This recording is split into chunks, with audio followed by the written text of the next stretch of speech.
शेतकरी मित्रांनो, आपल्याला आपल्या जमिनीची तपासणी करणं किंवा आपल्याला आपल्या जमिनीत असणाऱ्या घटकांची माहिती असणं खूप महत्त्वाचं आहे. आपल्या शेतामधून मातीचा नमुना कसा घ्यायचा याबद्दल प्रथम जाणून घेऊया.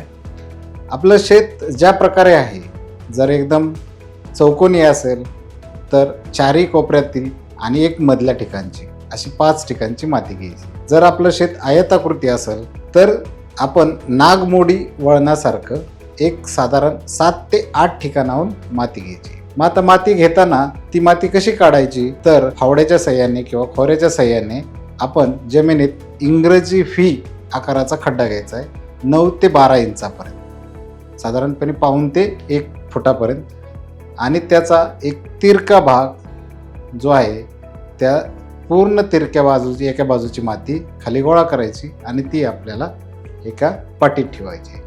अशी ती 7 ते 8 ठिकाणाहून घेतलेली माती एकत्र गोळा करायची.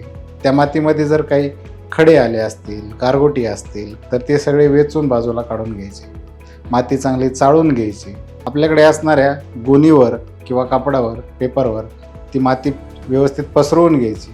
पसरवून घेतल्यानंतर तिचा असा गोल भाग करायचा आणि त्याचे 4 भाग करायचे. 4 भागामधले 2 विरुद्ध बाजूचे जे भाग आहेत ते एकमेकात मिसळायचे आणि उरलेले 2 जे विरुद्ध बाजूचे ते बाजूला काढून टाकायचे. हीच प्रक्रिया तुम्ही 2 ते 3 वेळा परत करायची. तोपर्यंत करायची साधारणपणे एक 500 ग्रॅम किंवा अर्धा किलोचा आपला नमुना तयार होईल.